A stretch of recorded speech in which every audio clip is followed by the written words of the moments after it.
रांची में IG operation Narendra Kumar Singh ने कहा कि इस बार का 15 अगस्त झारखंड और झारखंड पुलिस दोनों के लिए खास है, क्योंकि राज्य के कई दुर्गम इलाकों में पहले जहां काले झंडे फहराए जाते थे, अब वहां शान से तिरंगा लहराया जाएगा। आईजी ऑपरेशन नरेंद्र कुमार सिंह से बातचीत की हमारे सहयोगी कमल कुमार ने।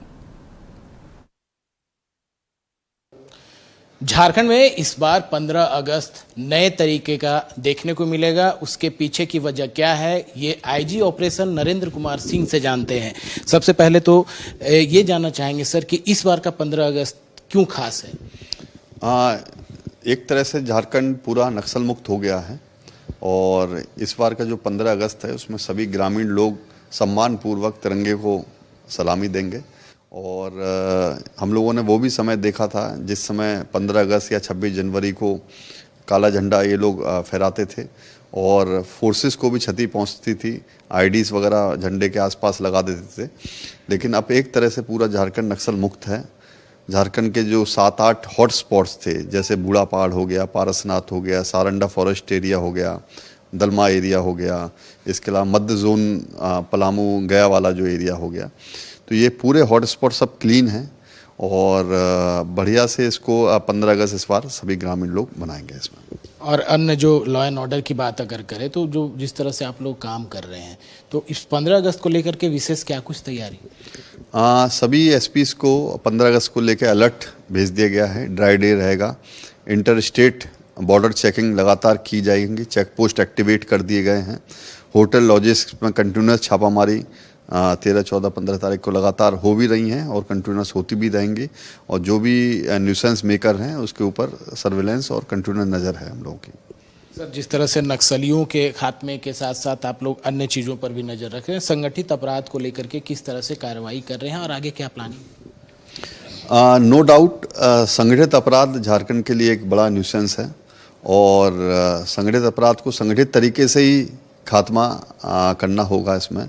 इसमें आईजी ऑर्गेनाइज क्राइम है, इसमें एसपी एटीएस भी हैं और इसमें एक डेटाबेस हम लोग इसमें बना रहे हैं।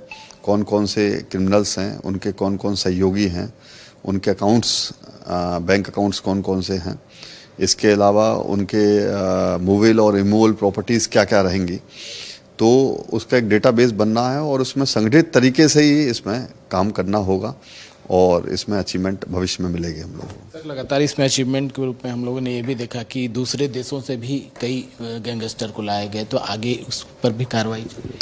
जो एक्सट्राडिशन ट्रीटी की जो आप बात कर रहे हैं कि दूसरे देशों से, कंट्रीज से जो डिपोर्ट करते हैं क्रिमिनल्स को, उसमें लगातार सरकार की भी पहल है और भारत सरकार के लोगों से भी इसमें लगातार बात हो रही है। जो बाहर बैठ के जो क्राइम कर रहे हैं उस पर भी हम लोग नज़र है और एक योजनाबद्ध तरीके से उसमें हम लोग काम करेंगे। उसमें एक चूँकि 15 अगस्त है तो एक क्या संदेश होगा वैसे परिवारों को जिन्होंने अपने जवानों को खोया है, शहीद हुए हैं, और इसके साथ साथ वैसे नक्सली जो मुख्य धारा में अभी तक नहीं आए हैं, उनको क्या कुछ संदेश? जो नक्सल अभी बचे हुए हैं पूरे राज्य में केवल 9 नक्सल अभी बचा हुआ है, पूरी उसकी सूची हम लोगों के पास है। कंटिन्यूस ऑपरेशन हम लोगों को पता है कि किस एरिया में उनके ऊपर कंटिन्यूस ऑपरेशन चल रहे हैं और भविष्य में उसमें हम लोगों को सफलता मिल जाएगी। मेरी अपील यही रहेगी कि अपनी झारखंड सरकार की सरेंडर और रिहेबिलिटेशन पॉलिसी ये बहुत ही अच्छी है। 360 नक्सली अभी तक सरेंडर कर चुके हैं इसी पॉलिसी के तहत। तो ये बचे कुछ जो 8-9 लोग बचे हुए हैं, ये लोग इसमें आए और सरेंडर पॉलिसी का इसमें लाभ दें। शहीद के परिजनों को कुछ संदेश?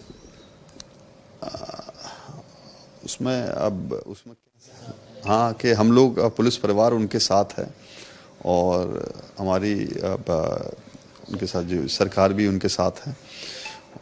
Thank you. कहीं ना कहीं 15 अगस्त इस बार खास है, चूंकि जिस तरह से आईजी ऑपरेशन ने बताया कि नक्सलियों का खात्मा हुआ है और जो नक्सली बचे हैं उनसे अपील भी की है कि वो मुख्य धारा से जुड़ें ताकि झारखंड पूरी तरह से नक्सल मुक्त हो सके। वीडियो जर्नलिस्ट नितिन के साथ कमल कुमार, नक्षत्र न्यूज, रांची।